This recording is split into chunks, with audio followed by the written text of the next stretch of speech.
Well, hi everybody. This is DearMamaSal, and we are live on a Friday lunchtime, which means it's time for us to talk about coping with feelings. And I don't know about you, but it's been a week full of feelings for me. I just wanted to say that for those of you who might be new and not know who we are, DearMamaSal is not just me. It's a group of people who get together and who help each other cope with life just by being together and talking about things. I've got a light that's causing a problem here. Never mind. Anyway, get together and talk about how to cope. We do it 3 times a week. At lunchtime on a Friday, we talk about coping with feelings. At 7 o'clock Pacific on a Friday, we talk about coping with life. And on Sunday at 3:30, we talk about coping with stress. Now, we sort of talk about them all the time, but we sort of focus, if we can, on those. So everybody is welcome. If you've got any issues that you'd like to talk about, if you've got any feelings that are uncomfortable for you and, would like some help with, that is why we are all here. And we really do appreciate the support of the regular viewers who come in and discuss their stuff so other people can understand. Hi there, Jeannie, and hello there to Kimmy as well. And what I wanted to say was that it is a difficult time for everybody as we transition out of pandemic into the new world as it is. And I will be talking a bit more about that as we go along. I believe that there are probably some feelings of confusion as we go from this have to wear mask type mandate into no, you don't have to wear mask mandate. And we talked a little bit about that last week, but I'm going to continue to talk about it because I think it is going to be important that we all feel comfortable to do what it is that we want to do. All right. So if you want to carry on wearing a mask, you go right ahead, even if you don't have to. And one of the things that I found out this week, and it's an important one, is that some of you may have heard there was a particular member in the House in the States who started to say that businesses were not allowed to ask whether you'd been vaccinated because it violated the HIPAA mandate or the HIPAA Act. Now, for those of you who don't know what the HIPAA Act is, it is the Health Insurance Probability and Accountability Act. And that says that people are not allowed to ask you for your personal information. However, I did a bit of research into that this week, and this I'd like to put under be prepared, not scared. Be prepared that you're going to hear about this, but know that you need to be able to be informed. So if anybody comes to you and says, have you been vaccinated? Please do not turn around and tell them you don't have the right to ask me that because of the HIPAA Act. That is not true. That HIPAA Act refers only to medical professionals, and I'm going to read you what I found out. All right, so let me read you what I read, and I got this from Snopes, so just so that you know where my source was. HIPAA violation. Many online posts claim and ask questions about the role that the Health and Insurance Probability Accountability Act, HIPAA, would play in sharing information surrounding a customer's vaccination status. Lawmakers like all right, I don't want to get political here, but there was a certain lawmaker said that it violated the privacy rule. Private businesses like restaurants or grocery stores are not subject to the HIPAA rules. So they can ask customers entering about their vaccination status. Just so that you are prepared, if anybody says to you they're not allowed to ask you that, you go, actually, yes, they are. Because they are private businesses, they are not covered by HIPAA, which only refers to medical professionals. And, you know, it's one of those things where I like to make sure that my viewers are pretty well informed. And that is the only way that we can do this. And, you know, Kimmy is mentioning here that we still have to wear a mask. It is mandated. Yes, in certain places you will be able to. And, you know, it's going to go state by state. I'm pretty sure you're going to start noticing people starting to have people over more often and so forth. So I think it's really important.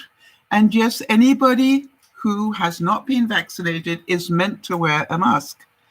Does that mean that anybody who has not been vaccinated will wear a mask? No.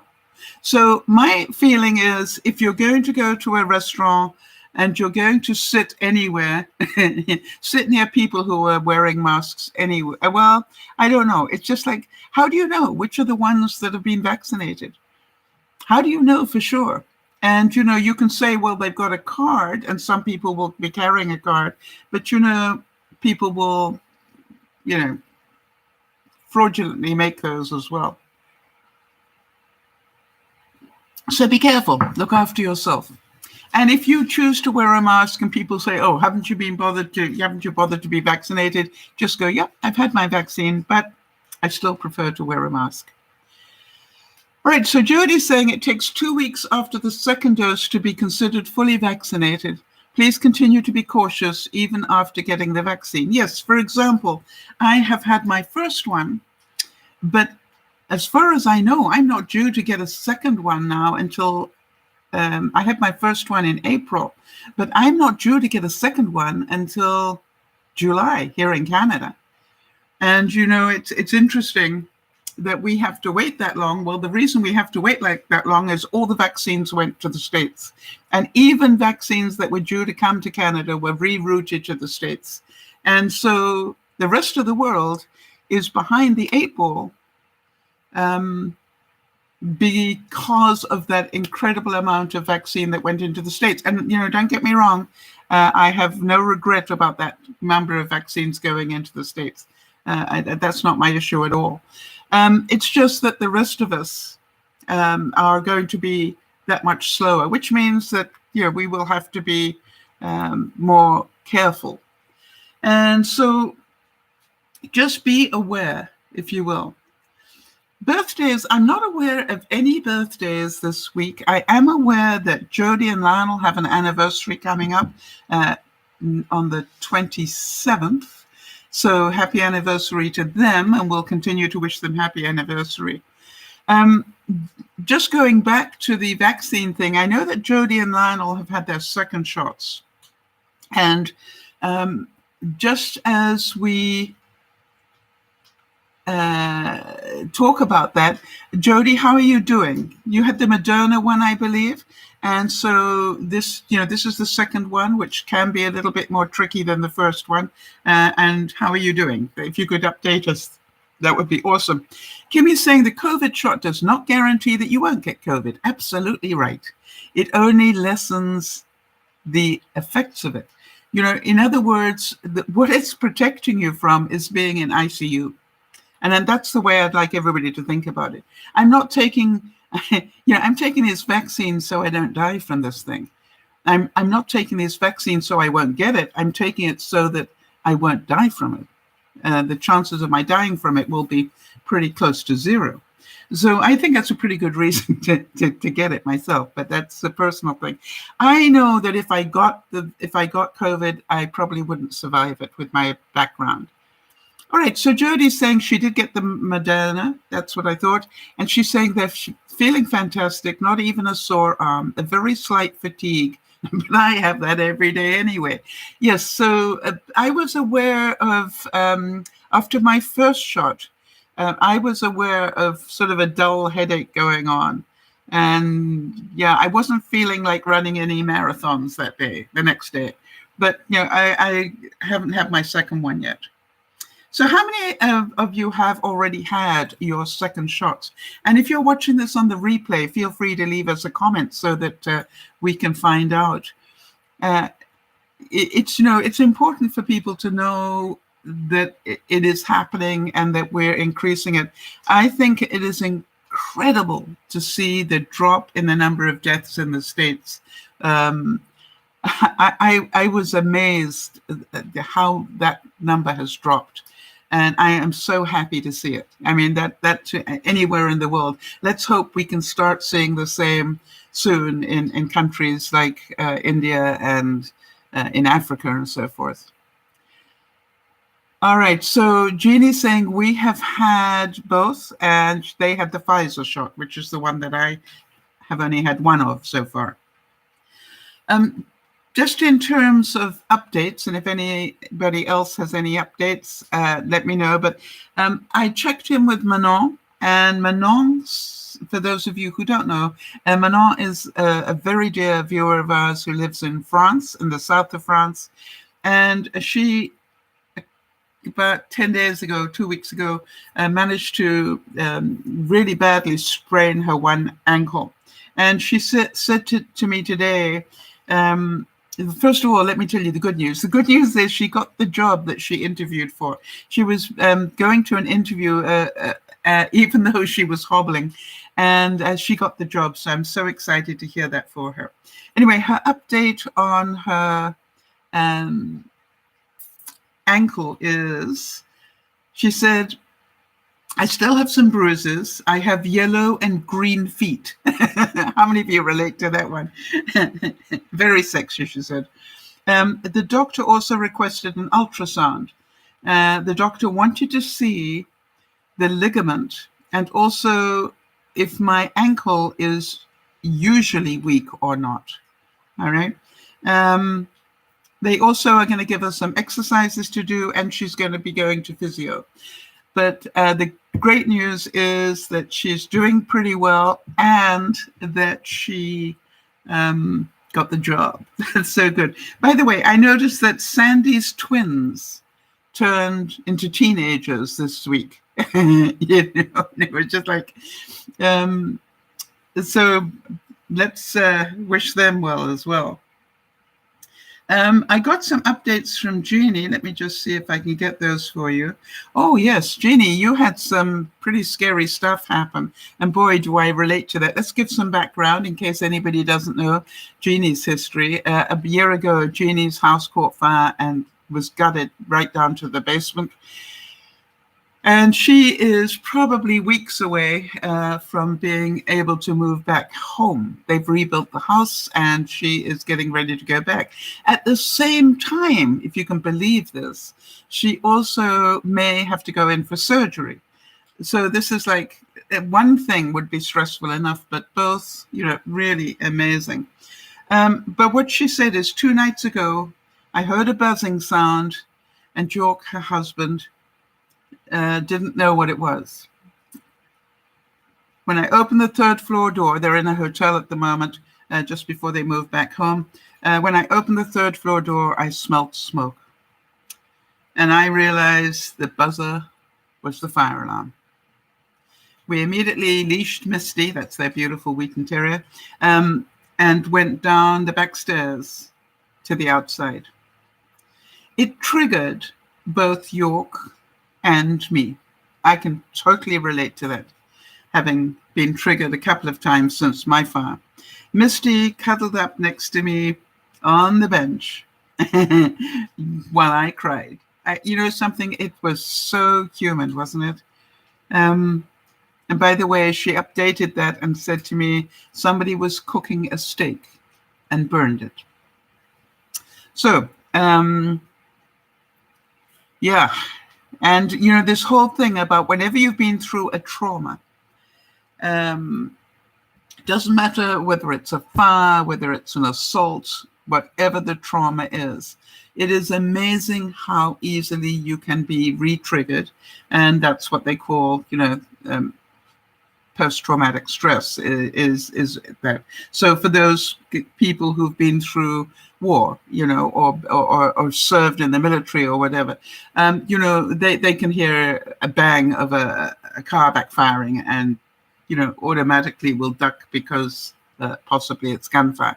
I actually had it happen. I want to tell you, being shot at is not a fun thing. I actually have lived that. I know you're probably surprised to hear that, but I was actually driving my car in Africa, and a bullet went through the back window of my car from one side to the other, took out both back windows. And when luckily I had somebody who was a military person with me in the car. And as it happened, he said, accelerate full. And I went, okay. And I just put my foot on the loud pedal and tore out of there. And after a couple of blocks, I slowed down again. And he said that was a bullet. And I said, you've got to be joking. And he said, no, I'd know that sound anywhere. And then, we turned around, and sure enough, it had been a bullet, and it was about this far away from the back of my head, or rather the back of my headrest, about this far away. So, if I'd been going at a slightly different speed, I could have been a dead person. And it turned out to be a kid pellet shooting with a fairly, I say pellet shooting, but, using daddy's rifle for fun. And I must admit that I did report it, and I did say exactly where I was and my sense of where that bullet had come from, just by virtue. And luckily, the military guy next to me was pretty good about being able to identify which house it had come from. So, and by the way, they went and investigated, and sure enough, that's exactly what had happened. And so, you be careful. So if you ever have any post-traumatic stress triggering, understand that is perfectly normal. Your brain retains that tape, right? And what it does, actually, it's there to make sure that you are, ready to do things the next time. And I think in a way you will react far faster the second time. I'm pretty certain, that I've been in a fire since my fire. Same thing as Jeannie had, where I was in a building with a fire alarm going off. And I want to tell you something. I got out of that building as fast as I could, and I didn't care about who didn't want to go out. And maybe it's just a drill, and excuse me, I'm out of here. I don't want to go through this again. And so very, very important. So thank you for the updates, everybody. If anybody else has got any that you want to add in, please let us know.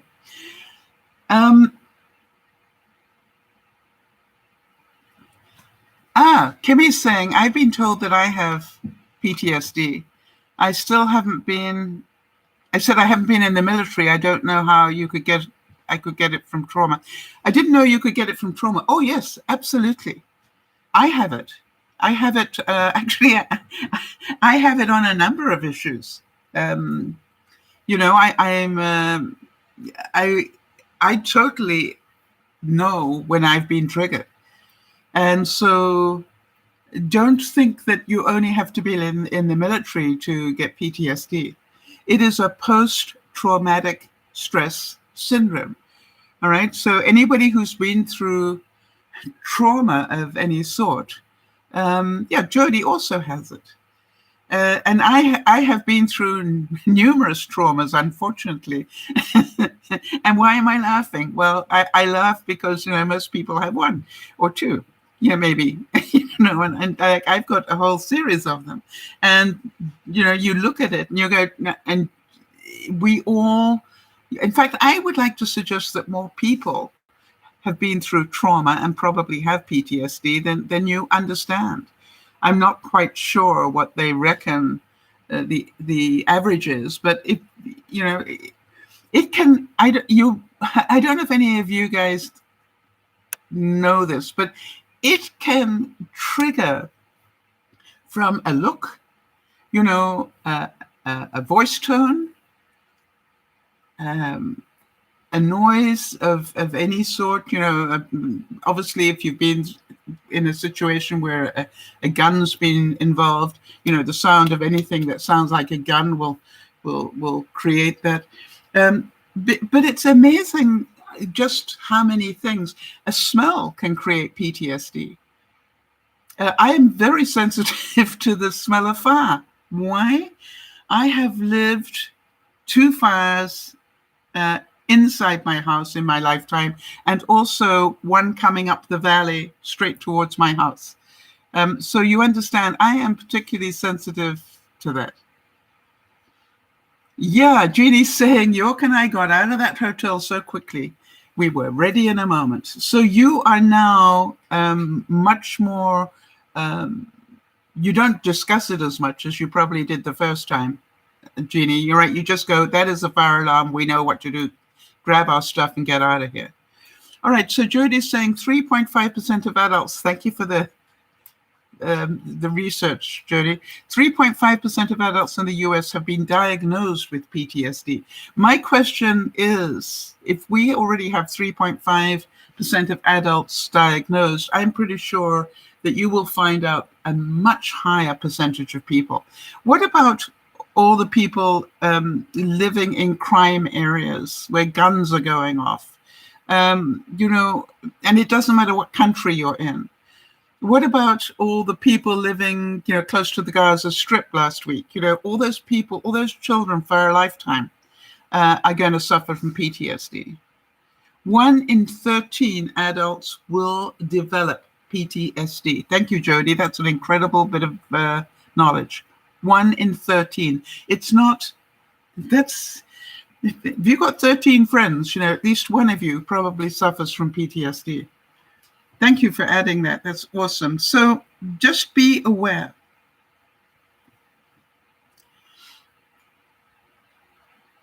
I got some real feelings of confusion this week. I don't know about any of you, but I got really confused this week. I'm doing all this walking, and yet I'm not seeing any significant changes in my body. Well, that would be unfair.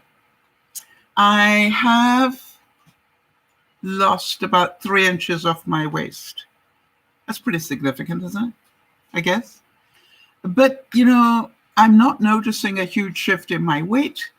I definitely can feel it in my body. But, I would have thought, boy, I have gone from walking 2,000 steps a day to walking now over 10,000 steps a day average, and it's like, that is quite a lot of shift. If you think about it, I'm doing 5 times as much exercise. You'd think I'd be, capable of going through keyholes, but no, I am definitely not shifting that weight the way I would like to, which means I am still putting the wrong foods in my body. There's something about the foods that I'm putting in my body. And, I try to make sure that I add more fiber to my body, but that doesn't seem to do a whole lot to me except give me gas.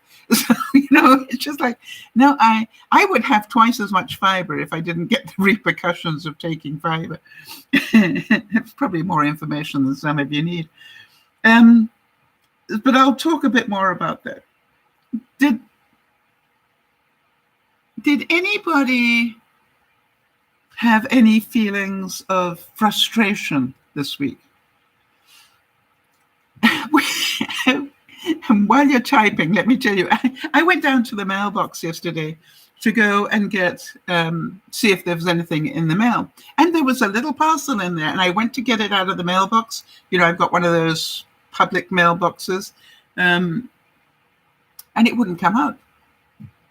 So obviously, when they had the door open, it fitted into the slot okay, but when they closed the door and locked it, now I couldn't get it out of, that little bit extra surrounding of the mailbox thing. So I'm sitting there and I'm trying to get this out, and I cannot get the parcel out. And I don't know what you would do, but I'm going, this is insane. How do I get it out now? I can't get it out. And I got it half out, but I just didn't have the strength to. And then luckily a guy came to get his mail, and he could see I was struggling. And he said, "May I help you?" And I said, "If you would, I'd be very, very grateful. Thank you." Because I'm pretty frustrated right now. I've been trying to get this out for about 5 minutes. And he came and he just used some brute strength with it.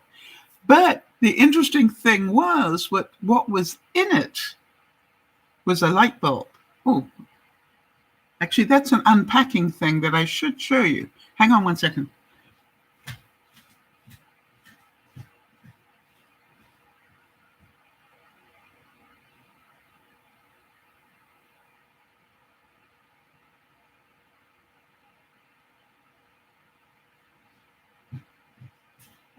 The reason that I wanted to talk about it is because, I was so lucky. It was as strong a light bulb as it was. And it's it's got a lot of support here. Yeah. And apparently it's made of plastic. I've just found out, not glass on top. This is plastic. But I don't know if you can see that, but it's actually a light bulb that has a built-in bug zapper. How many of you going, "Now that's smart"? I thought so too. Hang on a second.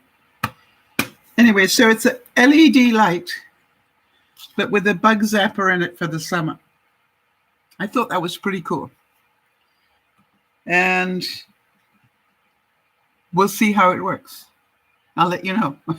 Well, if you don't hear anything from me, it works. If you hear it come up under frustration again, then you'll know it didn't. But it was certainly, I don't know about you, it was certainly worth the try. I was willing to spend the money to see if it did work.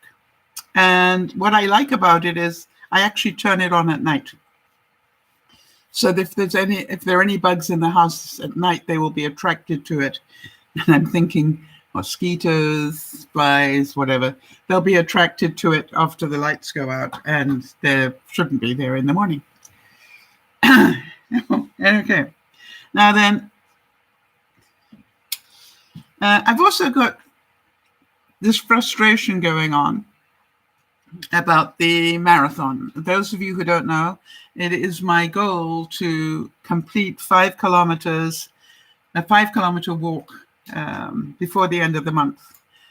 And I have to tell you that I have been doing really well in getting the steps in, but I'm not doing really well at being able to do 3.1 miles nonstop. I can do 2. But 3 is proving to be a challenge. And part of that, I think, is because of the time. It takes an hour for me to, actually over an hour for me just to walk 2 miles, which is 2/3 of the distance.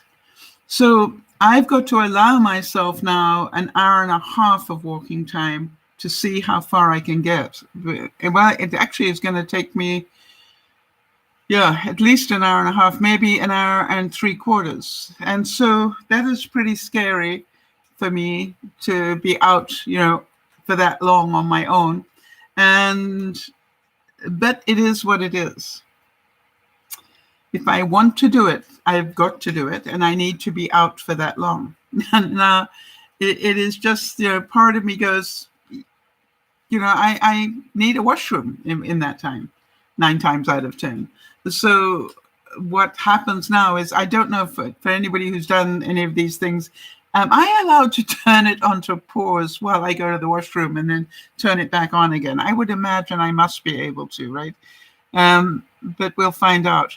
Jeannie's saying that when she was in Israel, they used to hear the Russian rockets frequently going off. Wow, that's interesting. And Jeannie's saying, an update, all the knobs and pulls are on the kitchen cabinets. Backsplash that you chose looks like brushed stainless steel. It's all done now. And the door to the basement has been stained beautifully, and that is on. Isn't that wonderful? What stain color did you use? Now, the reason I wanted to talk about the feeling of frustration, what is the brand of the light?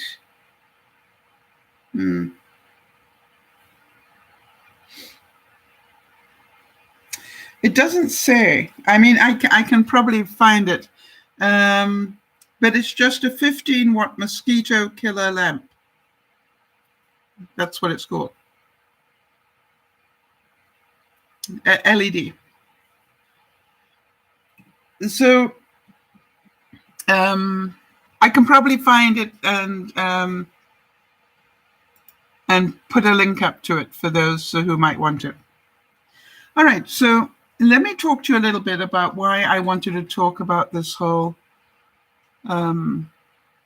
problem that I had with the marathon thing, the 5K, which is a marathon for me. I nearly wanted to quit this week. Can any of you understand that? There was part of me that went, this is too hard, I can't do it.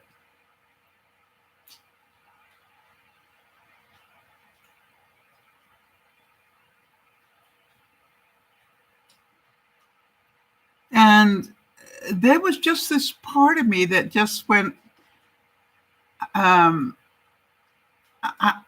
don't think I'm going to be able to do this. And you know, what I lost sight of is how far I'd come, you know, and I just realized that, hey, if you have to wait another year to be able to do 5K in the time, then so be it, you know, just get stronger. You've done a good job. And I'm going, well, I can hardly walk after I've been out there now. What's going to happen a year from now? And I go, maybe you'll just be stronger and be able to do it. And it is, I really had to fight myself to not give up. And did those feelings of frustration help at all? I don't think that feeling frustrated helped me at all.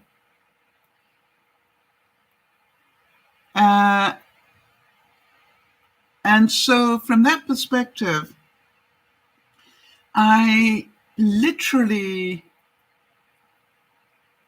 had to have a serious talk to myself. And I'm pretty sure that those of you hearing this, you know, would be horrified to hear that I would even consider not doing it. But, you know, it was pretty strong at one point this week when really my feet hurt, my hips hurt. So, you know, it was very, very difficult, I must say. And so when I look at it, there was also another factor that came in. And what arrived in the mail was my finisher t-shirt for the marathon, and also my medal. And there was part of me going, oh, well, you know, they've arrived. And then I felt sad because I'm going, you mean just because I entered, I automatically get these? I don't, you know, I wonder how many people don't even bother to finish. And now it's turned from being, I don't think I can finish, to I have to finish, because there is no way I'm going to be able to have these in my house and know that I didn't actually do it. My integrity would not allow that. Can any of you relate to that? And so I would say that it is really sad. And for those of you busy discussing the Palestine and Israeli conflict, please remember that we have viewers from both sides of this. So let us just stay in the center. I'm not going to do a whole thing about it. But I totally understand that there are very high feelings on both sides. And as usual, it depends which side of the fence you sit as to how you feel about this. I just remind everybody that the first rocket came from Gaza. It didn't come from Israel. And so, but I'm delighted that they've come to a ceasefire. All right, so here we go. Let me carry on. So I wondered if any of you would like to see the T-shirt that I got and the medal that I will one day show you, and I will wear it because I will have done what was necessary. And if so, let me know and I'll go and get them for you. But it was just like, it was such a peculiar feeling when I opened up that package and I went, but I haven't finished it yet. You know me and my integrity. It's like, I will not be able to wear these unless I finished it. But you do know that if I manage to do the 5K, even if I don't do it within the time, luckily, it's about, did I finish it? Yes. And if I finished it, if I can do the 5K, then I will be okay to wear it. And so to me, it was just like, here I was thinking, I wonder whether I should, do it, whether I can continue. I don't know how much more I can do. And then the next thing was I received the, the T-shirt and the medal. There are no coincidences. Okay, let me go and get them. Hold on.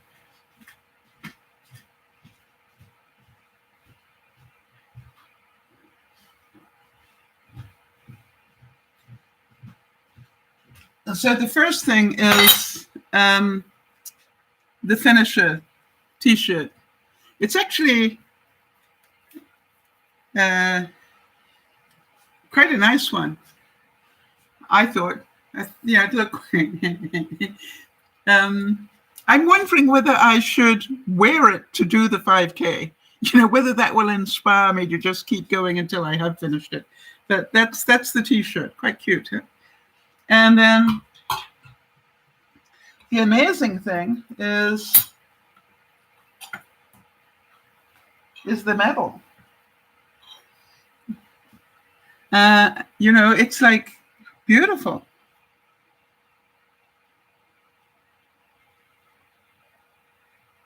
And, it says the BMO Vancouver Marathon 2021 5K. And then the back also has the 5K on it.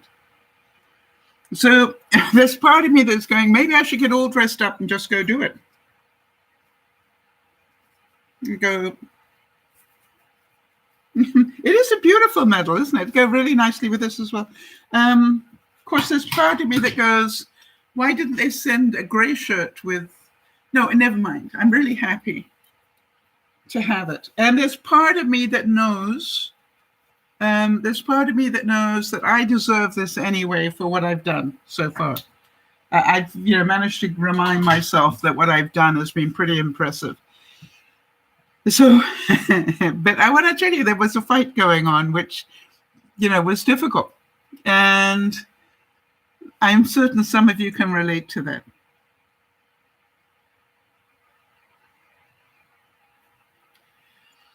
Again, I'm going to carry on with a few quotes this week of, it is official. Now, Nat's just saying it looks official. It's very official. I entered officially. I paid my dues to enter. And, that's what you get. When you enter officially, you get the official, you get your official T-shirt, and you also get your official medal. Now, because it's done digitally, they give you the medal anyway, I guess. I wasn't expecting to get the medal. I thought I'd get a piece of paper, quite honestly, that said I had participated. But no, get the medal.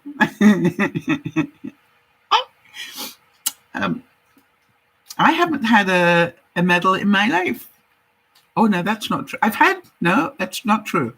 I was pretty good at sports. I had a few medals in those days. But, I haven't had one in half a century, let's put it that way. So it was quite exciting.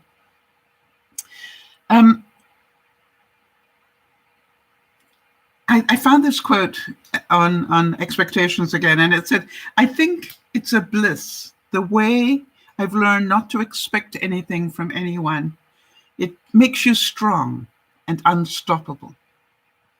You see, when you don't expect things, you get so pleasantly surprised when they happen. And I want you to really concentrate this month on how often your misery, your sadness is because of your expectation of others. Jonas is saying, are you planning on prominently displaying it anywhere special? Make a great door knocker, wouldn't it? Like round my neck every time I go out for a walk. Do my lap of honor, I just want to let you. Anyway, no, not really, but I don't know. I have a place in my craft room. Hang on a second.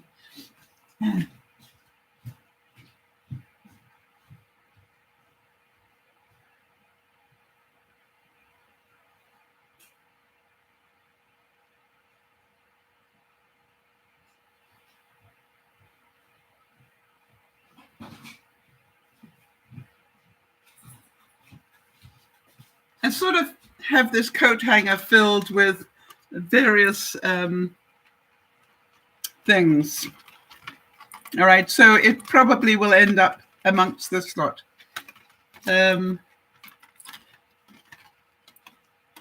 Different things, functions and things I went to as DearMamaSal, but those are all DearMamaSal things. But and my free hugs badge. Some of you will remember that. I think I don't know where it's gone. I think I've still got my, I hope I haven't lost that. But somewhere I've still got my special button that I got from Disneyland for being there for the first time. But, I've got this was from the Rugby Sevens. So I've got a few. It'll probably end up with that lot, is what I'm saying. Let me see what this is. All right, so when is the marathon? When you do it digitally, which is what I'm doing, in other words, there isn't a Vancouver marathon at the moment because of the pandemic. So but everybody gets to do it anywhere where they live. So I can choose to do it anytime in the month of May. So the answer to that is, it is during the month of May. So whether you're doing the full marathon, the half marathon, the 8K or the 5K, you can do it. And then what you do is, once you've done it, hi there. Malga, I have Mal. I'm going to call you Mal. I don't think I can get my tongue around that because I'm pretty sure I'll get it wrong. Hi, Mal. Welcome. And good to see you.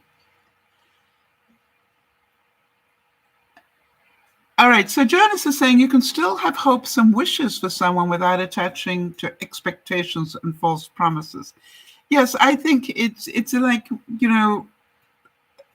what I'm trying to say is, when we expect people to do things, we get sadly disappointed. And why would we do that to ourselves? All right, that's always my question. Is if people don't come up to your expectations, change your life. Don't have expectations, and they won't disappoint you. Quite simply, think about that. If you just change your expectations of people, you will change your life. It's when you expect people to act differently that you are miserable. So did anybody have a problem this week? The reason I'm saying that, this is the problem solver section. So did anybody have a problem that we can help you with? And if so, welcome. Let's hear about it if you choose to share it. And Mel, thank you so much. Let us know sort of, how did you find us? It's always interesting to know how people found us. And if there's anything we can help you with, shout now. We've got a wonderful group of people here. The Dear MamaSal people love to support people with things that are going on in their lives. So just let us know what's going on. Or if you just decided you'd pop in and see what we're up to.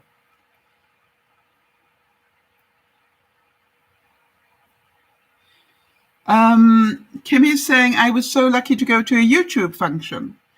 Anybody who's, anybody can go to a YouTube function. I guess I was lucky that I got to go to a couple of them. Yeah, I felt very happy about that. But you know something, Jeannie? It's very interesting because you get to hear a lot of very interesting things, but it is very crowded. I mean, I think there were 20,000 people at the last one I went to. And it's very hot because it was in Anaheim, and it was just like, and just even getting from the hotel to the conference center was, I was putting in 10,000 steps a day just when I was up there. But I did meet some interesting people, and you're right. I was very blessed to have done it.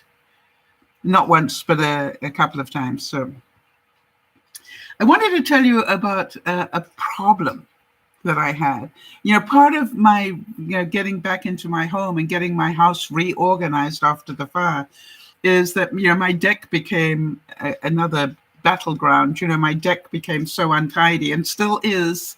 It's about half tidy now. And then what I do whenever I've got a problem like this untidy deck, I actually go out there with my cup of coffee. I sit there, and I really recommend this. I sit there and I look at it and I go, what one thing could I do this week that would tidy this up a bit more? Right? I don't try and tidy the whole thing up. I just go, what one step could I take this week? And in order to take the step, I thought, I really would like to clean up some of this area where I keep all my seedlings.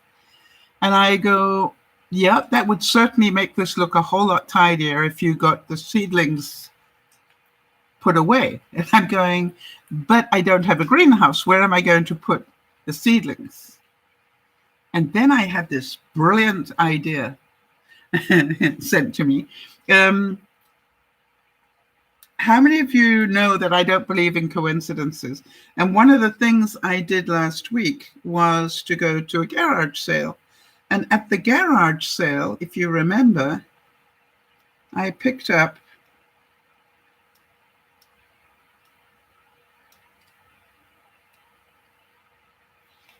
a tower of plastic drawers, right?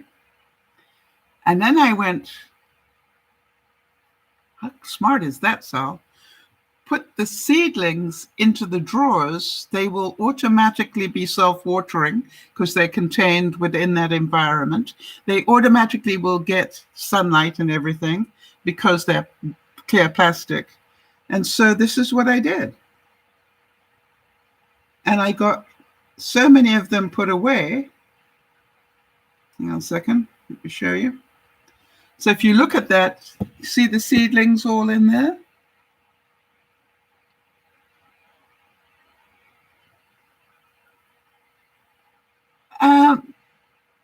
And then I put some of my greens on top of it. And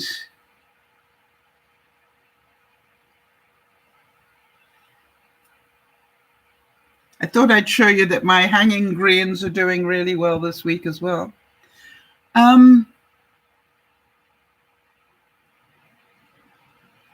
Kimmy's saying they say you have to be a huge YouTuber to get invited. Yeah, to get the VIP one, yes. I'm not a huge YouTuber, but I went with a huge, I was a guest of Benji and Judy. So that would be why I ended up on there. Mind you, it's funny, isn't it, that when I think about it, I've got over 1.5 million views, but I am really just a beginner. And so, that's it. But I think to get, you're right on that one, to get this pass, the VIP pass, yeah. And I've got 2 of them, so I'm happy to have those in my collection. Let's put it that way. But you can be anybody to go. Anybody can go. 20,000 people, paid the price to go. So, but obviously you not only pay the price to go, but you also need to be able to stay somewhere. So it gets to be pretty expensive. But I'm very glad that I did it. Even, I must say that it's one of those things where life is about memories, and I have fond memories of my visits there.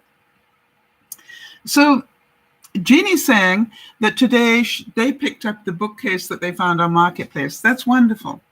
So I was feeling pretty good about solving the problem of how did I tidy up the seedlings on my deck and yet keep them on the deck. And I'm really, really happy with it.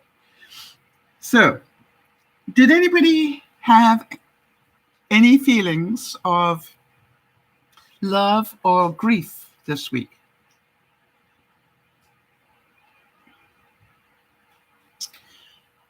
And one of the things, I guess I had feelings of love. I went round to, just while you guys are typing, if you want to, I went over to my neighbors for dinner this week. And so that was awesome. I felt a great deal of love and humor. And it was just like, I felt grief because I was cleaning up those shelves with some acetone, and I was doing it on this worktop here.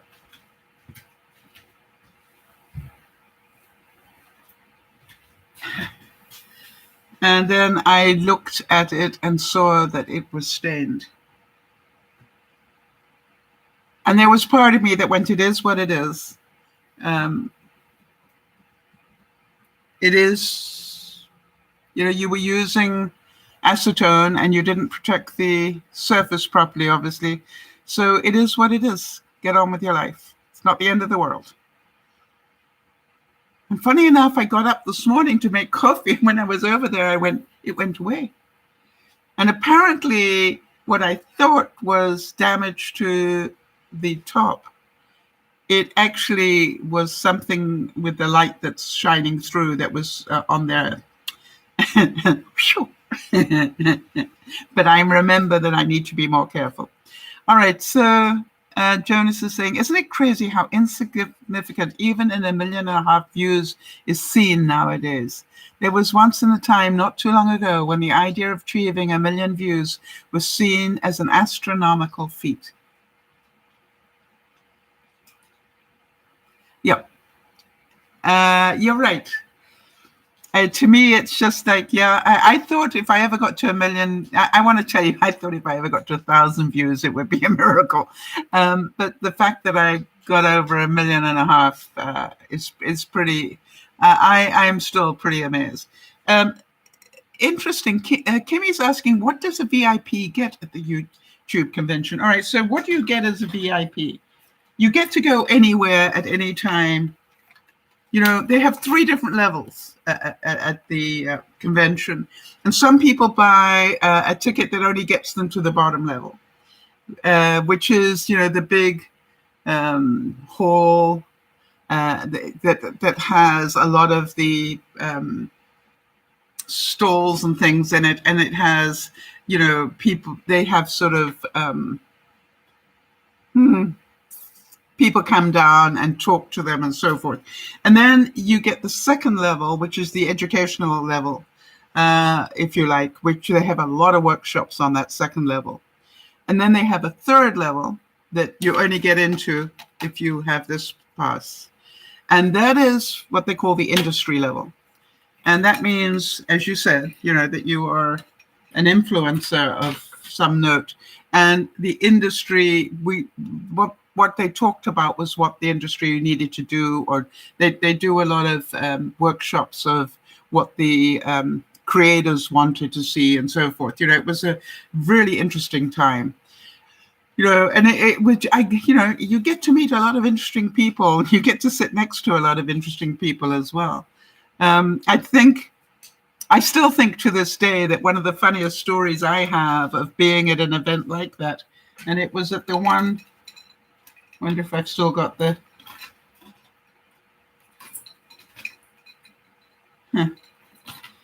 it was, yeah, this one. It was in 2016. I went to the Adobe conference down in Seattle, and it was about YouTube and so forth. And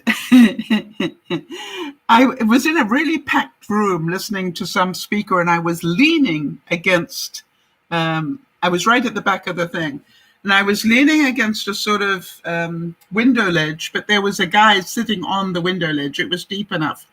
But I'm sort of half leaning on the ledge, and I ended up half leaning on him. And that was fine until I turned around, and I was kibitzing with this guy, because he was funny. And he and I were busy, chit-chatting backwards and forwards.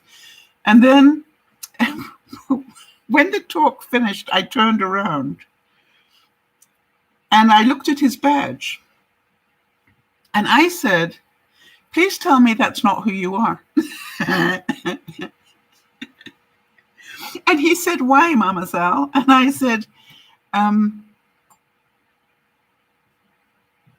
well, if I tell my viewers that I spent a whole hour leaning against Charles Trippy and kibitzing with him without realizing who he was, they'll never forgive me.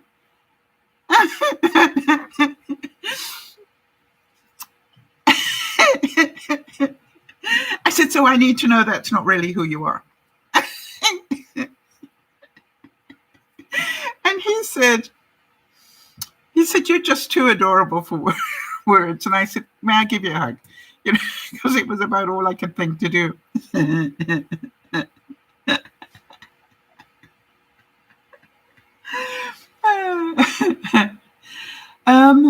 All right, so Niesh is saying, in regards to the topic of expectations of becoming disappointed when we don't receive anything, I'm speaking in terms of myself now. I used to be all kinds and friendly towards someone. But as I learned, all right, I gather it wasn't returned.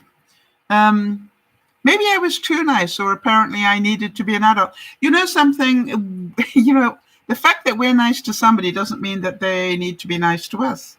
I would say, this is the question I have of you, Nyasha. Hang on a second. Maybe I need to be an adult and stop being nice to everybody and not let everybody expect that of me. You see, I want to tell you that whenever you change who you are to try and get somebody to like you or not like you, you are not being true to yourself. If you're a nice person, be nice to people. Yeah? Don't stop being nice to people if you're a nice person. I think that's giving them control of you. So when people are nasty to me, I go, okay, they're entitled to do that. It doesn't mean I have to be nasty to them. Or people can call me names. That's their right. All right. I don't have to call them names because they called me names. That's my choice. You see, I can choose to be who I am and not be controlled by who they are. What is it Michelle Obama always said? When they go low, we go higher. All right. So when you think about it, when people attack you, the trick is to stay in your niceness. Always be yourself. Yes. Now, Mal, here's my thing. If you are naturally the witch from hell, and you pretend to the world that you're a nice person, you do know that your witch from hell will actually get the better of you, right? And you will expose it. I'm trying to minimize mine. I believe everybody's got one within them, right? But it's just like, how often does she get out? I do a lot to try and restrain mine. And it's true, Mal, right?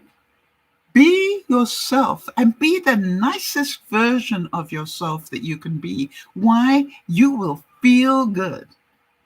And even when people are nasty, I am amazed that if I can keep my temper and if I can keep control, I feel so much better. I had it happen where I invited some people for dinner.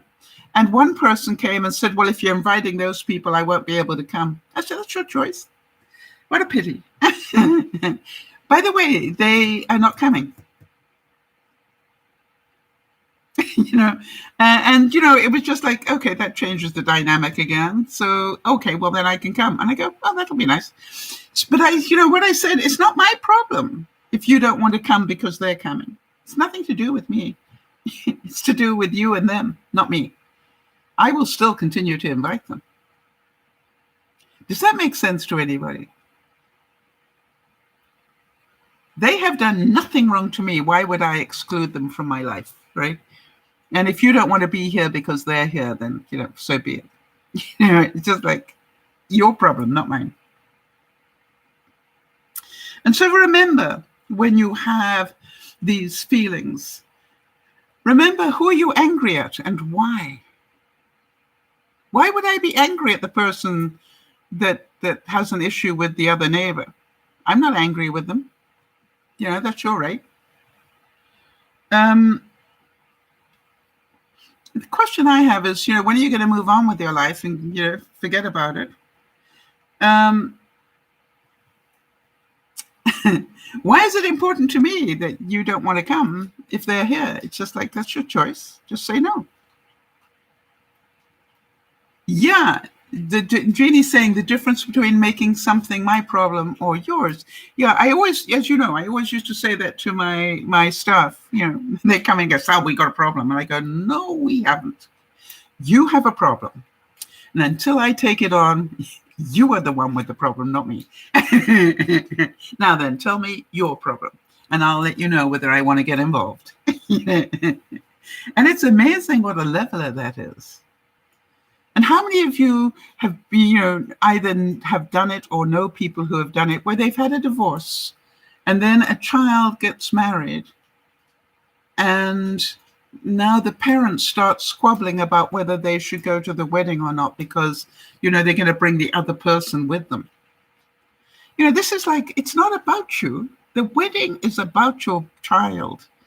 And if you are going to turn that into a political thing, in terms of whether, well, if she goes or he goes and I'm not going, it's like, really? It's not about you. It's about your child getting married, for goodness sake. I get really upset about that. Yeah, as you can tell.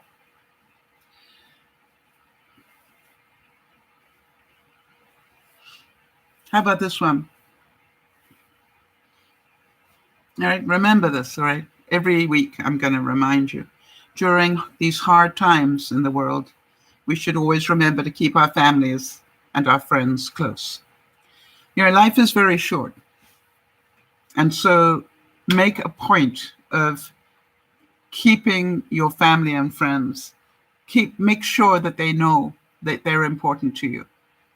Even, I quite often write to Marnie and go, I know I haven't spoken to you in 2 weeks, but you do still know I love you, right? It's like, it's really important that she knows that. Under feelings of wealth, and I say that because I think when you're able to control your money, it's really important.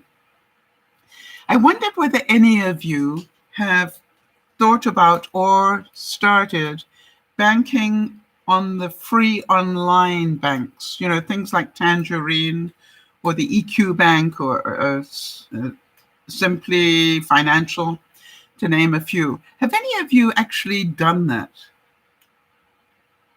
believe most credit unions do it now. They offer free checking accounts. And if any of you have, I'd really be interested to talk about it just so that our viewers can know that it isn't some sort of, Ponzi scheme that they should stay away from. I personally have not done it, but I wondered if anybody has and what your experience has been. And again, whether you're online right now or maybe watching it on the replay, I'd really be very interested. I was thinking how much I pay on checking fees. And even though I get a little bit of a rebate because of my gray hair, but it's just like, what is it about paying you to keep my money and make interest on it, and also pay you for the right to pull my money in and out? I don't know.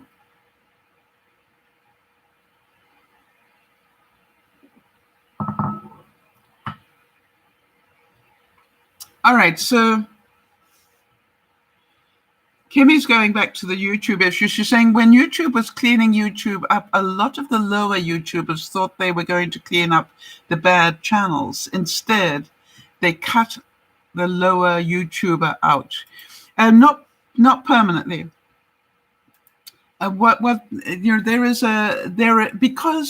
when YouTube started, they allowed anybody in. What they now do is they allow you in, but they don't monetize you until you get to a certain level, Kimmy. They didn't cut them out. They just didn't monetize them. So just so that you know that. They got rid of a lot of the bad players. They definitely brought in some rules and regulations.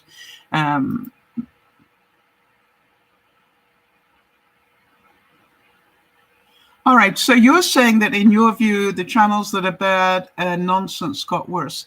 My experience has been that they have been incredibly good about watching the language. The reason I moved my live stream to YouTube was because they are so good about monitoring the language. But, that is, I'm surprised that you still find that, quite honestly. It's interesting that you do find that, because what my experience has been is they cut out a lot of the bad players. So, again, different experience. Did anybody have... Okay, hang on a second. So Nyasha's saying, okay, I understand. But Mama Sal, a few times at work, I would happen to fall and no one would come to assist me. But somehow I do feel bad. I do not go to help them when they need it. Okay, now, Nyasha, I'm going to ask you time and time again. Quite honestly, why would you not go and help somebody that fell? Because nobody came to help you? Think about that, honey. My attitude is don't let their behavior affect yours. I know you're a nice person. So therefore, I want to tell you, if I watch somebody fall, I would go and help them without a second thought. That's what I do. I don't go, well, they didn't help me last week, so I'm not going to help them this week. No, somebody fell. And I understand that you don't think it's fair, but life isn't fair. When you can understand that one, that life isn't fair, but boy, don't let it change you. Please, Nyasha, don't let it turn you into a bitter, angry person. Just go, hey, I know nobody helped me when I fell, but that's not going to change who I am. Jody's saying that the new terms of service have made it quite clear that YouTube will not be tolerating some of the things that have been slipping through the cracks previously. Yeah, they're doing a pretty, it's like, think about it. It's not just YouTube. What happened at Facebook? What happened at all these platforms? Some will always just slip through, and it's not the norm. I think they've put in some pretty stringent rules. And I want to tell you, it's upset a lot of, YouTubers that are not nasty or do bad things or whatever, because the rules affects everybody, not just the people who are bad.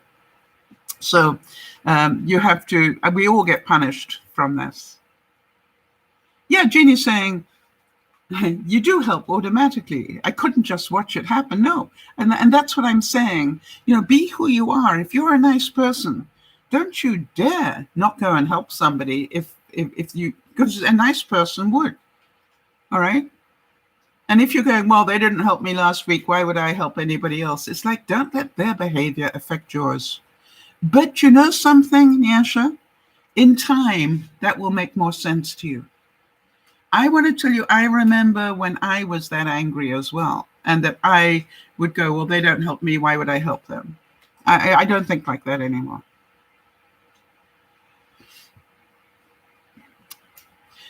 Kimmy's saying that on YouTube there are channels that have really bad language and racism. Do you report them?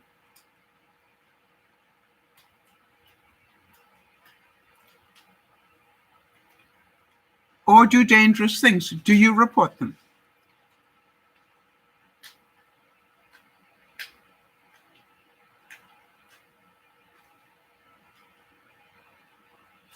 The algorithm will catch most of them in time.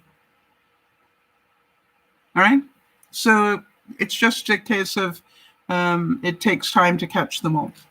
Nyasha's saying, yes, I am generally a nice person. I'm a genuine individual. But in order to shield myself from hurt, I've decided to stop being nice and kind. I am sad to hear that. But you'll find your balance. That's okay. I remember somebody saying to me once, and it's a very good thing to remember, which is these sort of things, Nyasha, are like a pendulum. You know what a pendulum is? It's something that does that. Okay? And what this person told me was, you will be at your happiest when you're in balance, right? When you're in the center here. All right? And that if you go too far this way, you will start swinging like this. All right? So if you go too far off your normal place, either way, either in anger or whatever, it's like, but if you can keep yourself in balance, right, there is far less movement in your life. And that is serenity, where good things are happening, bad things are happening, but I don't let the bad things affect my good things, right? I come back to balance.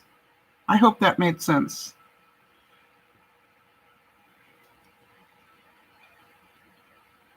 Yes, I agree with Jonas. Jonas is making a wonderful point here. Hold on a second. Let me get back to it. Altruism is only truly authentic when you expect nothing in return. Otherwise, it is just a glorified manipulation. Yes, if I'm nice to you, so you will be nice to me, that's manipulation. If I just actually am nice to you because I want to be, that's not manipulation. All right, so Kim is saying there's also stuff on YouTube that is X-rated. Did you report them? It's like, it is a tremendous job. You know how many people join YouTube every day? Jody, could you have a look? How many new people are on YouTube every day? I've never found these X-rated people because I must admit I don't go looking. But, if you go looking and find them, then, it's like, then report them. Jeannie's saying many years ago, I was at a mall with a boyfriend. Oops. Okay, hang on a second. I've got a lot of notes here that I need to go through with the boyfriend. We saw an elderly woman fall after someone hit her with a cart. I went right over and helped while he hesitated. He would not win points with me. Yes.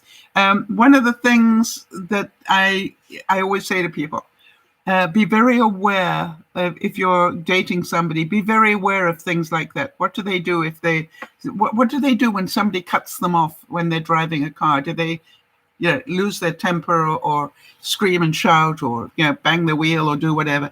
Be very aware of those little indicators that you've got somebody with an anger management problem, or as Jeannie said, that they can watch somebody fall and not automatically want to go and help them.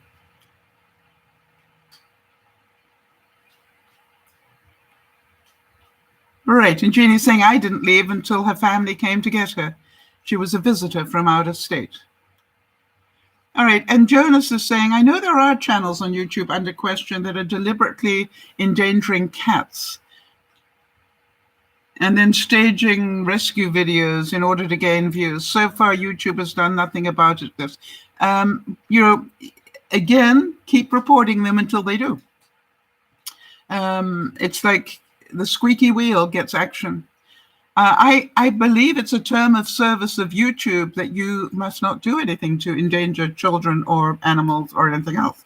So if somebody's violating that and you see it, then report them.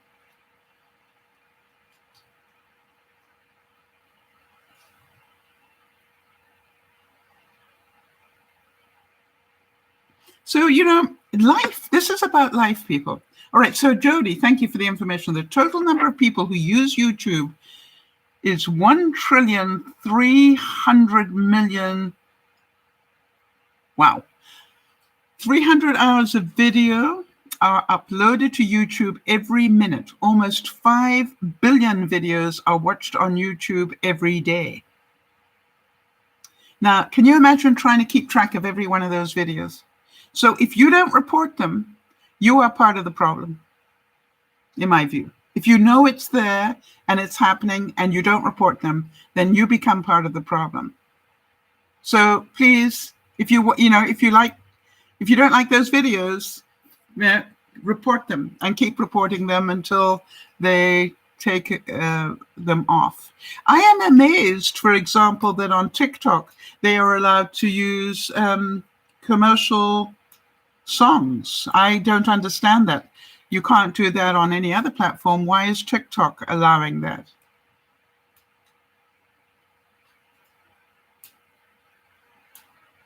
All right, Jonas is saying, I think several major media outlets have reached out to YouTube about this and they haven't responded at all. That I find, knowing the YouTube people the way that I do, I cannot believe that they haven't responded. But if you say that, I will have to find that very interesting. All right, so Jody's saying, remember that there are now artificial intelligence moderators that are monitoring live streams and comment sections. That's called AL. AL, the big algorithm. All right, for those of you who don't know, I will do a perfectly normal live stream and suddenly there will be a note in my inbox to tell me that they have not allowed it to be monetized. And I go, really? And luckily, I have the right to ask for a manual check on my video. And it happens to me all the time. Okay, so here's the thing, people. We heard the topic. We know things are happening everywhere in the world, whether it's the Palestine-Israeli situation, whether it's endangering animals or whatever. As we have said, there are so many people coming online every day and putting up videos. They don't have time to get to them all, and they will get to the ones first that they get the most complaints about. So you understand that the algorithm can't pick them all up. And when you're dealing with that bigger audience, it is almost impossible. I'm not saying it's right. I'm saying don't complain about it. Do something about it. You understand? Don't complain about it. Do something about it.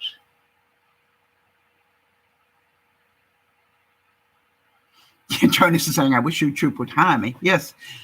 Please flag any videos that you find inappropriate. Kimmy, then do something about it, honey, and keep doing it, right? Now what we're doing, think about this. We've made the point, and now we're just going on and on, right? We're wasting valuable time carrying on about it. I want to tell you that I could find so many inappropriate things in my community alone. The question is, do I report it or do I get on with my life? I'm not saying that there isn't there. I know it's there.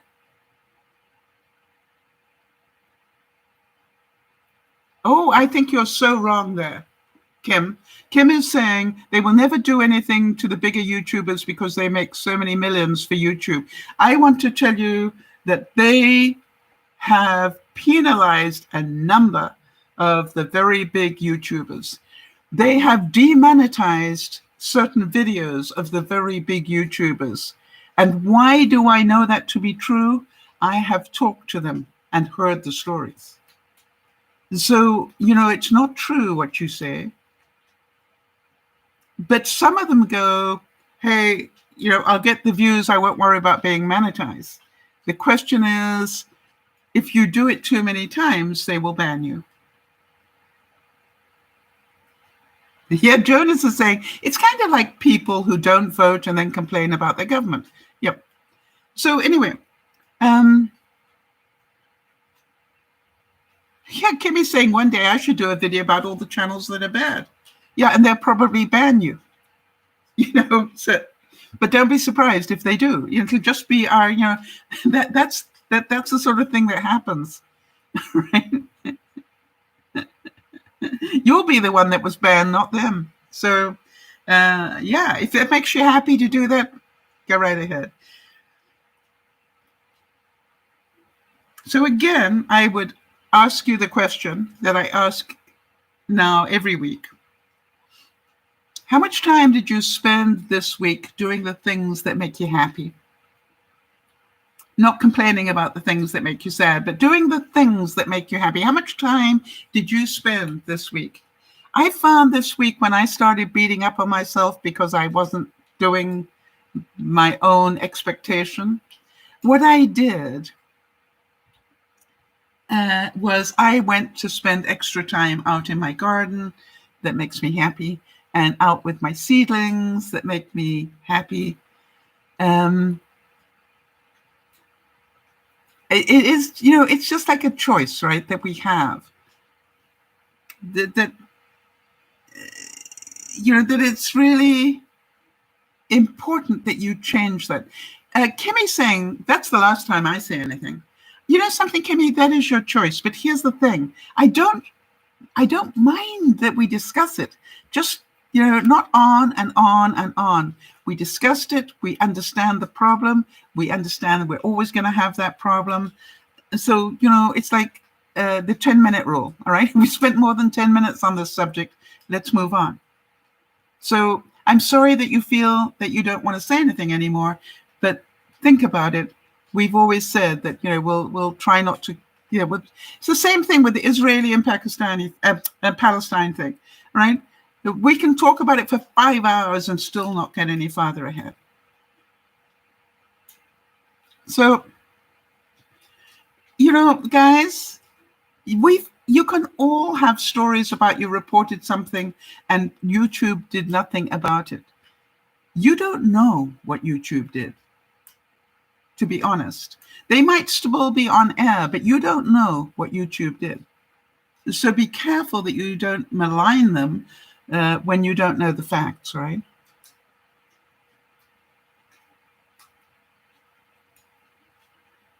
All right, so Nea's just saying another one is the Dad Challenge channel. I hate it so much. He takes other people's videos, speak about it, and then make them his own. I want to tell you, how many people take Benji and Judy's footage and make it their own? Right? And Jody is reminding Neasha that's called fair use. As long as the commentary is added to transform the video, it is allowed. All right, that's called fair use. So make sure you know the rules before you think about this.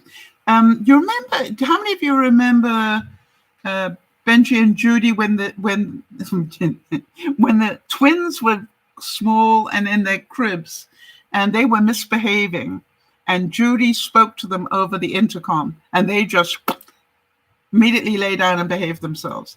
I can't remember who it was that picked that up and used it as their own. But, it happens all the time. But I think the question that I had was, do you believe in karma? And you do. I'm very, one of the things I learned, many things I learned from Benji and Judy was, do not waste your time on these people. And is it fair that they make money and you don't? No, it's not fair. But life isn't fair. The thing is, are you going to spend fortune of money trying to, sue them? No, don't do that. So, it's just like life will never be perfect. And if you want it to be perfect, you're going to be miserable a great deal of the time. Miserable. I choose to be happy.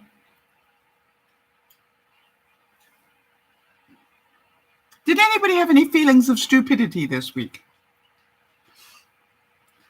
I'm trying to remember whether I felt stupid this week. I'm sure I did. I can't remember.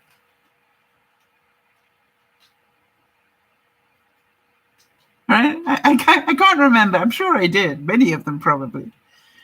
All right, so Jonas is saying the more energy you use trying to control something, the more it controls you, and the more energy you end up feeding it. Yes, that's one of the things that Benji taught me very early on. Don't feed the trolls. If you've got people saying terrible things about you, don't feed them. Just get on with your life. Get on with what you do and why you do it, for the reasons that you do it. And, and I really value that advice because it saved me. And look what happened to Benji and Judy, where people were maligning them for something that was nothing to do with them. And you just go, they it wasn't fair. I assure you it wasn't fair. Jody's saying, I can't recall feeling stupid this week, but it doesn't mean it didn't happen.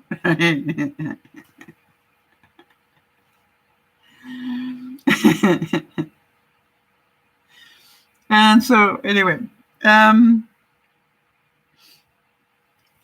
so does feeling stupid change anything? No. I don't know about you, but when I do stupid things now, I use it as a source of entertainment. That was good, Sal. One of your better ones of the week, right?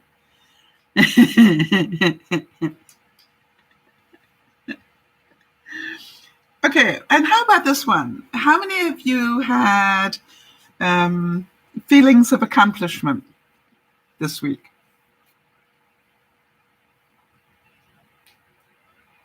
Did any of you do anything where you actually said, I'm quite proud of myself that I accomplished something? I have to say without a doubt that I am surprised that I managed to average over 10,000 steps a day this week. And, when I finish the broadcast, I will be going out to try and do the same again. What I do, though, is I sort of do it in two different ways. I walk as far as I can, or I choose to, I guess. And then when I finished, I come inside and then I put on my Wii program and I will bit by bit make up the difference. So, that's how I've been doing it. And I walked close to 12,000 steps yesterday. I think I'm just under it. Yikes. Interesting. Jody's saying, I updated my planner, which I haven't touched in a month. Yes, it's a good idea to get up to date with things, Jody, before you go and have that operation, right?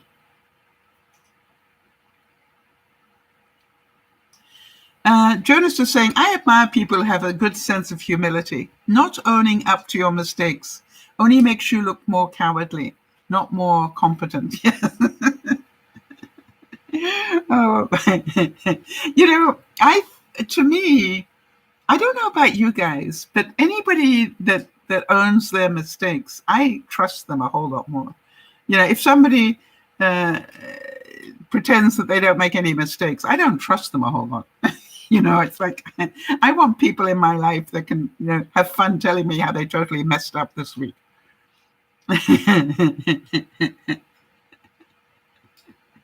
Really, really important. Oh, and Kimmy said, yes, I was measuring something. I couldn't remember how much the marks between the inches were. Yeah, something? Yeah, I totally relate to that. I find the interesting one for me, Kimmy, is I will measure something and I'll take 2 steps away from what I was measuring and forget what the measurement was. It's just like, really? And not only have I done it once, there are times when I've had to measure 3 times before I had the sense to take a notepad with me and write it down. It's just like, really, Sal, who are you kidding? You need to write it down, honey.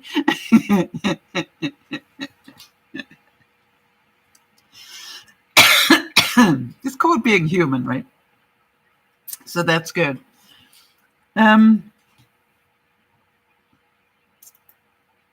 So Jeannie's saying what a nice person she is. She's saying, I made some of the Hilton staff happy here by giving some of Mother's Day flowers, and they're still alive. Yeah, that's why I actually don't give live flowers anymore to people. Jeannie, I give them plants that I know are going to stay a long time. And I actually ask people to do the same with me. I noticed that I got some Gerber daisies.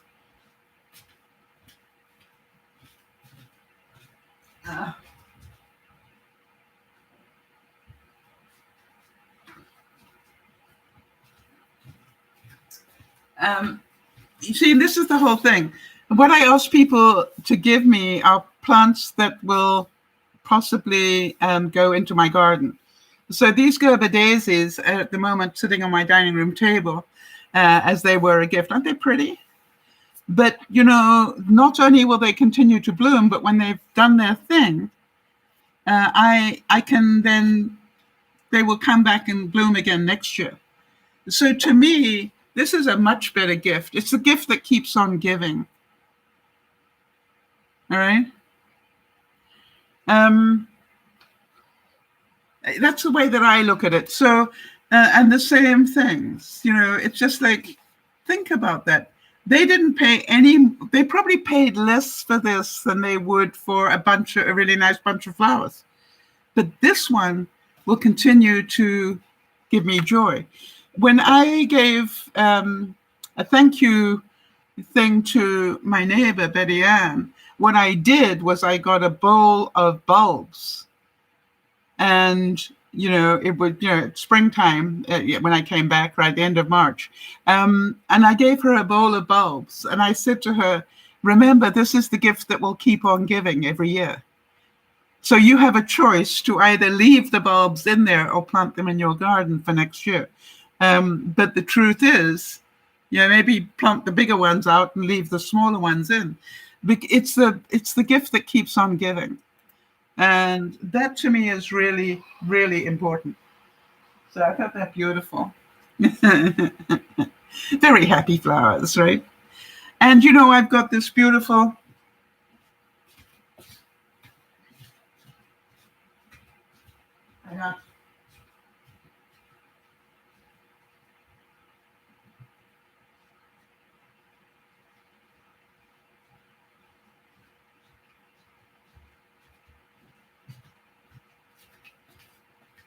I think you all know that I really love orchids. And this is the Mother's Day gift I got from Dougie.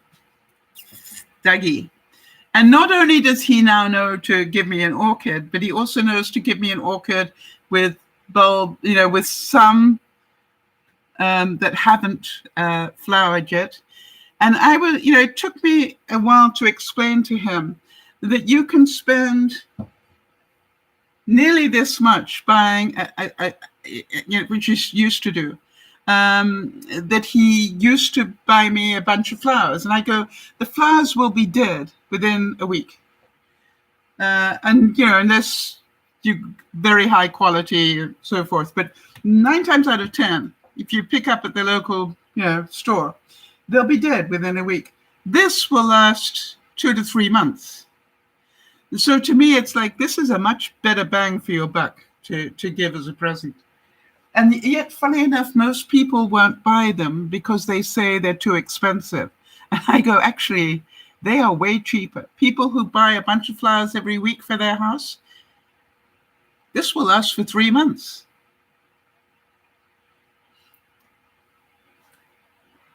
My Jonas is saying, nice May flowers. Thank you. Fortunately, we had snowfall for a couple of days here in Edmonton, so it hasn't been feeling much like spring lately. Yeah. Well, that's why I don't live in Edmonton. It's been summer like here in BC. So the other accomplishment that I felt I did this week was I did put up another quick video on TikTok, which is a whole new experience for me. And I really am amazed, that I actually got some views on them. So it is really weird, isn't it? It's just like learning to do these things. Did anybody have any fun unboxings this week? How many times have I visited Edmonton, or have you not been? I've been many times. I have actually been invited many times to Edmonton. I have spoken many times in Edmonton. Surprise, surprise. They even invited me back. Nobody more surprised than I was. So,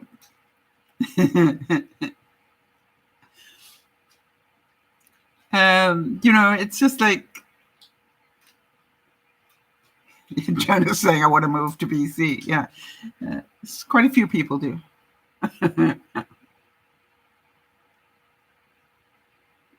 I must admit that, it may be the wet coast, but it is pretty. And as you can tell, it's a really nice spring day and the sun is streaming in. How's my halo today? Oh, sun's not quite there, but it's a beautiful day.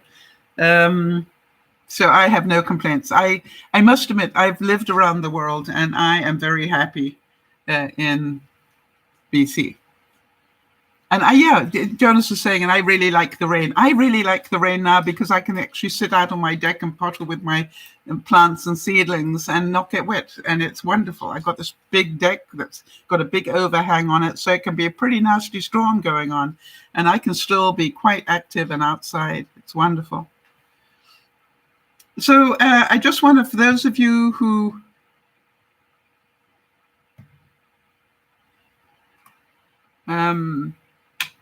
anybody get any unboxings?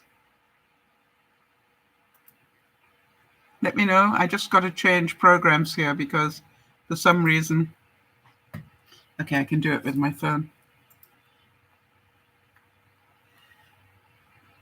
My tablets doesn't want to give me a program anymore.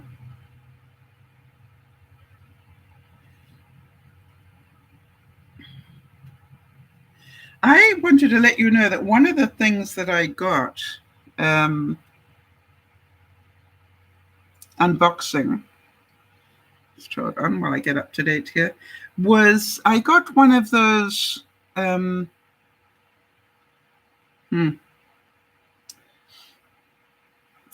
hoses. Wait a minute, let me show you. Picture paints 1,000 words, right? Did I take a picture of it for you? Yep. How many of you have seen the ads for these hoses? And I've been sort of seeing them and going, yeah, right. But can you believe that little curl there is 150 feet of hose? I can now water anywhere on my property with that one hose.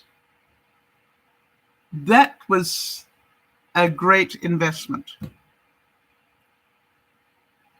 All right, so what is this? Jody's saying, I unboxed a new immersion blender I exchanged the one we bought for an updated model. The new one has a blender cup and a chopper accessory. Yes, very useful. Very useful. Jonas is saying, I got a Fujifilm digital camera for my birthday. Yay. There's something about the word Fujifilm and digital, because that's what it was originally, Fujifilm, right?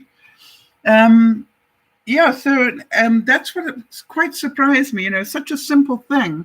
And I, had it on my list from last year that I wanted to try one out. And then when I went to get it, I thought, well, do I get a short one and see if it works? And then I went, something, get the big one and pray it works. And I did. And the funny thing is, the funny thing is that I'm getting really smart about using it now. What I found is, when you turn the faucet on, come on, do it that way. When you turn the faucet on, it sort of all expands, right? But the opposite is also true. So I water everywhere I want to water, and then I turn the faucet off, knowing I've still got enough water in that hose to water the plants I have along that railing. And it's quite funny because the water is turned off, but I just keep watering things and there's not that huge pressure to it. And this will then automatically just start curling itself into this small little thing. And it ends up looking like that. It's way cool. The kid in me loves it.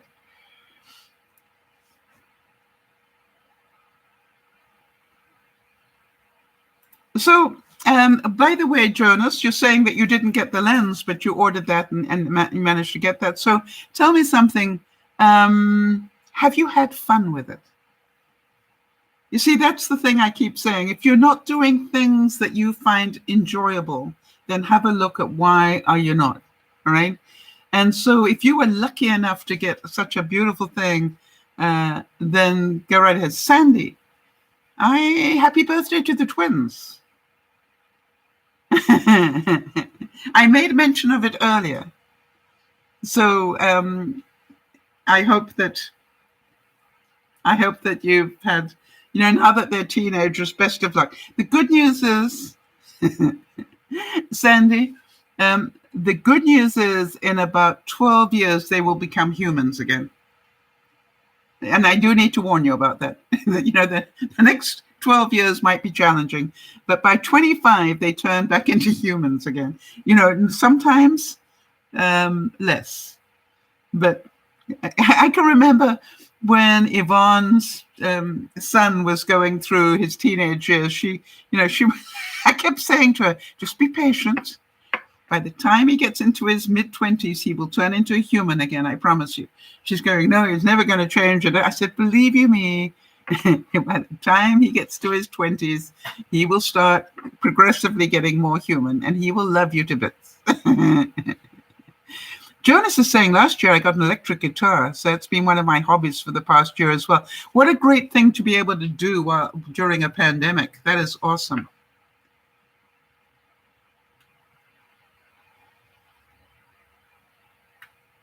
Great idea. Yeah, Jonas, you only got 4 more years to go, and then you'll turn into a human. I got a feeling, though, something, Jonas? I've got a feeling you're a pretty good human already. And the reason I say that is that, you obviously have done a lot of work on yourself. We can tell that by the quotes that you give and your whole input. You're a pretty mature 20-year-old, 21-year-old. Happy 21st. So this was your 21st this year that we didn't know? Pretty awesome, huh?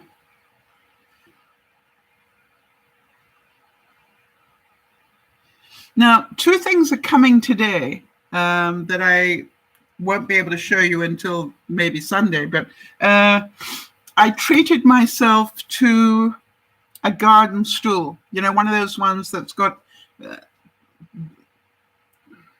where you can literally sit on it and garden, and then it has room for you to push up. Or you can use it to kneel down, but then you've got those supports that you can get you back up again. I know I'm getting older, and I decided that isn't a luxury for me. That is important.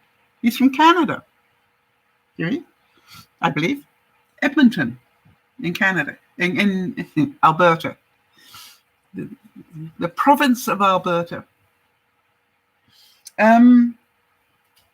So, treating myself to that was quite something. Now, you remember last week, at one point, Kimmy was chatting about paper towels, and I said, she might want to have a look at those Brawny paper towels. I did order, I think I told you, I did order them, and they come in a sheet of 4.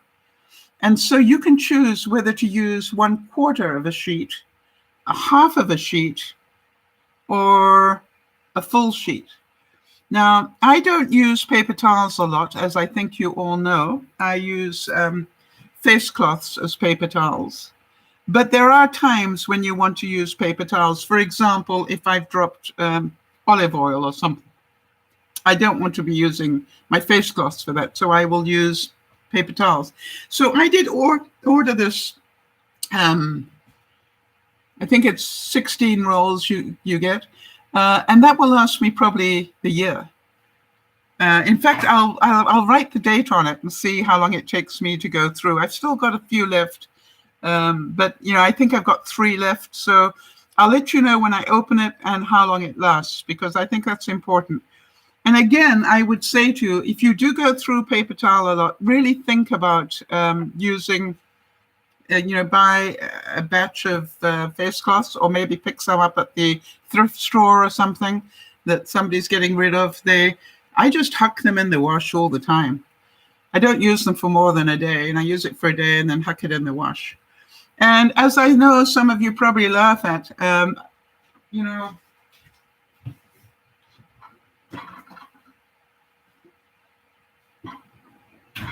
but really think about it. I use my paper towels and I throw them in water for the rest of the day, and at night I rinse them out and let them dry overnight and reuse them. These are all second-hand paper towels. Okay. So I literally keep a little container next to my sink. So as I use a paper towel, I just immediately drop it in there, and it stays there all day, doesn't disintegrate, stays there all day. At the end of the day, I take it out, rinse it out, and then put it flat to dry overnight. So great saving. There's one here that I missed, apparently.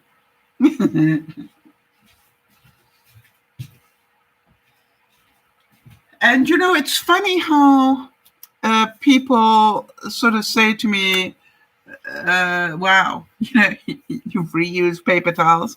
And I go, yeah. But the thing is, reusing paper towels allows me to buy things on the other side. That's how I look at it. All the things that I do these money saving tips on, that allows me, what I bought. I've got this horrific bank at the back of my property. I've got the tiered vegetable gardens and then a very steep bank. And it's very difficult to hold a weed whacker when you're at that angle. It's actually almost dangerous. And so what I got, I don't know if any of you have ever seen it, and I don't know if it'll work, but it was worth trying it in case it does. I bought a weed whacker on wheels. They now make one where you actually slot the weed whacker into a thing with wheels, so that you can now don't have to hold the weed whacker. You can just use it like a lawnmower. That'll be interesting if it works. And why wouldn't it? So I'll let you know how that goes. And maybe I can, either do a video showing you, or else I'll get a video when Doug comes. All right, what else? So that's the unboxing that I've done. Now then, Has anybody heard any more about the benefits stopping under Be Prepared, Not Scared? I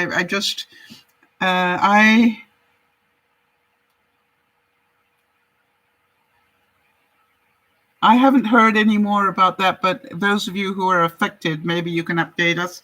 I saw a nice quote about this, and it said, "We're wired to expect the world to be brighter and more meaningful and more obviously interesting than it actually is.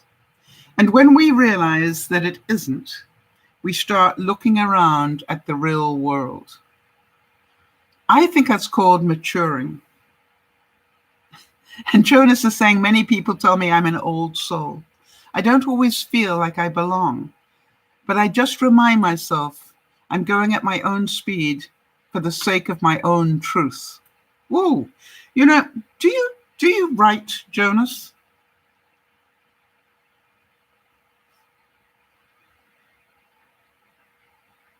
Because anybody that can come up with that incredible statement, I think, needs to be writing down these things that you say.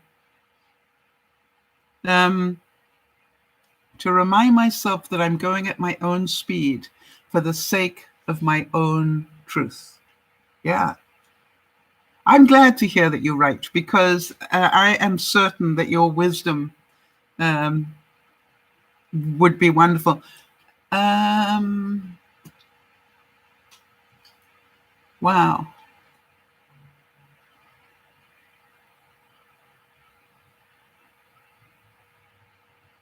Well, this is the whole thing. Jonas is saying, "I feel like I'm never writing, though. I have so much to say."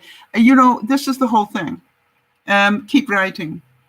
And, just keep journals going all the time. And, one day you may even publish them. But even if you don't, they will be a wonderful thing to pass on to other people, in my view. When you end up with children and grandchildren, they will learn so much from reading what you put down.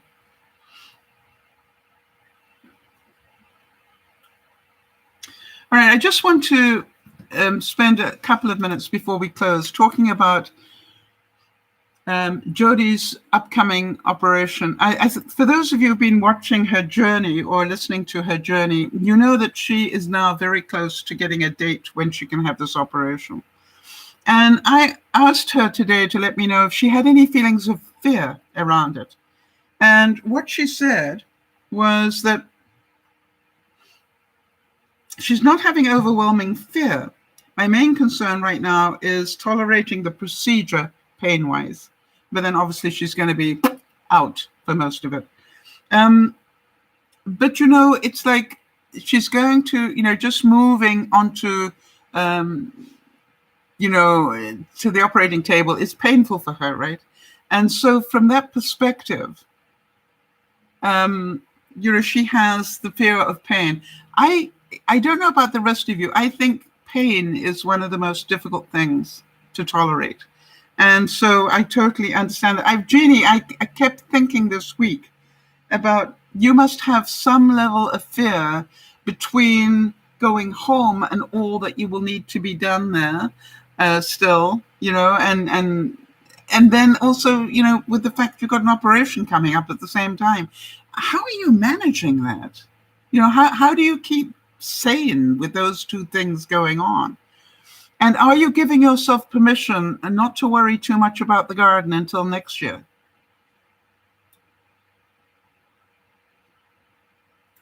Yes, and Kim is saying pain and mental pain. I always say to people that they are the same. One of the reasons why there's such a sadness about mental health is people can't see the pain that people are suffering, right? You can, if somebody is wearing a cast, they broke a leg or an arm or an ankle. What's going on. Why they're wearing a cast. But, people with mental health issues, and believe you me, I've been there, we look fine.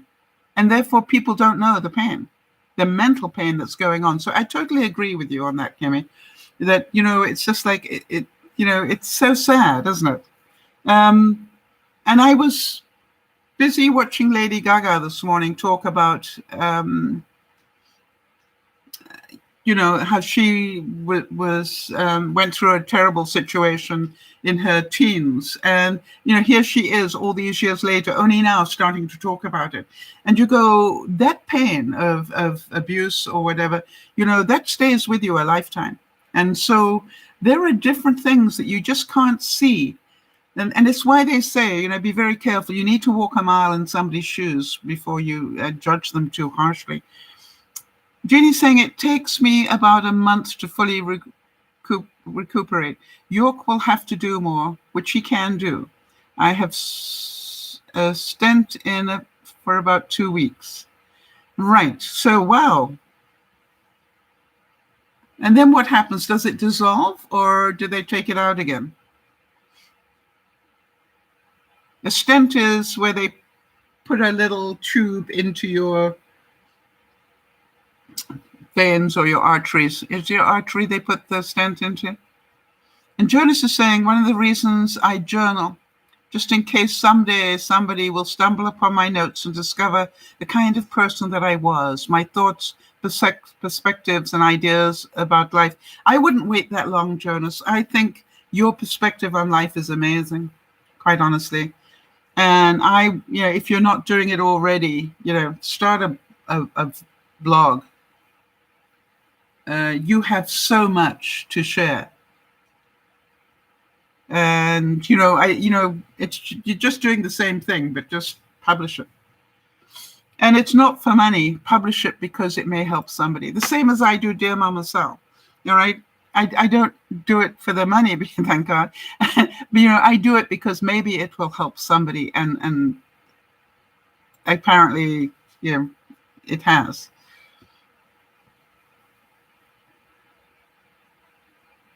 Oh, interesting. Jenny says the doctor has to take it out. It helps after operation. The stent is internal to help against infection. Awesome.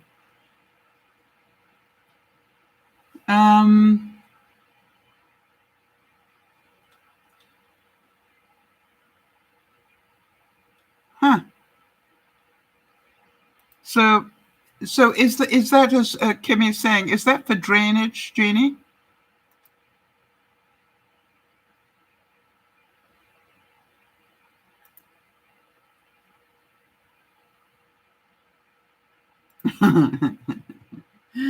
Yeah, so she makes you want to go to the washroom a lot. Well, I want to tell you something. So does age. That's one of my problems when I'm walking. It's like, my legs might be getting stronger, but some of my internal organs are not, keeping up. That's why I have to be able to sort of do it within an hour if it's possible. So people, thank you. Thank you for the good, the bad, and the ugly. What I love about doing Dear Mama Sal is, we constantly have people from both sides of a story. And I think that's wonderful. We understand that life is not all good. It is difficult. And how much we want to stay in the bad stuff is our choice. And thank you for being aware that I understand both sides to some degree of the Palestine-Israeli situation. And I know whichever side you're on, you're hard done by. If you're from the Israeli side, we didn't start this, they did.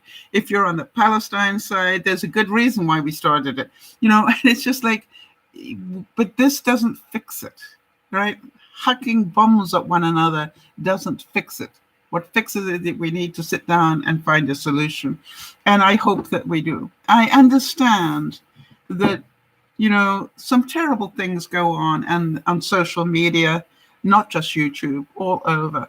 As I said, I'm amazed at some of the things I've been seeing on TikTok. And I just go, wow, how do they allow that?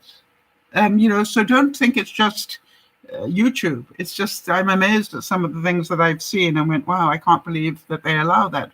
But they do.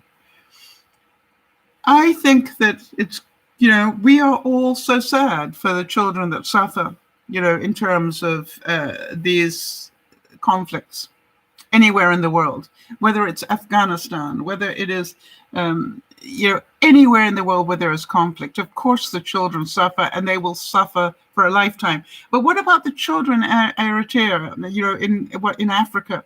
What about those in Ethiopia at the moment? What about, it's not just Israel and Palestine where the children are suffering, right? It's just like, if you look at any continent, there is trouble. And, what about, you live in the deep south and you have to train your children to not wear the hood of their hoodies up because they will get targeted by the police. There are so many bad things all over the world. Again, do something about it. Be aware. Do something if you can. And if you can't, support the people who can. That's the way that life, I think it is.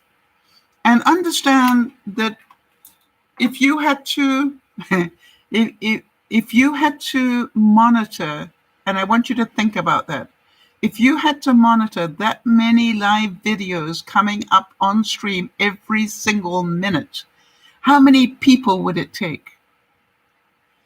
How many people would it take? You cannot do it manually, which is why they have the algorithm. The algorithm isn't perfect, therefore it needs you to complain. And by the way, how many complaints do they get every day?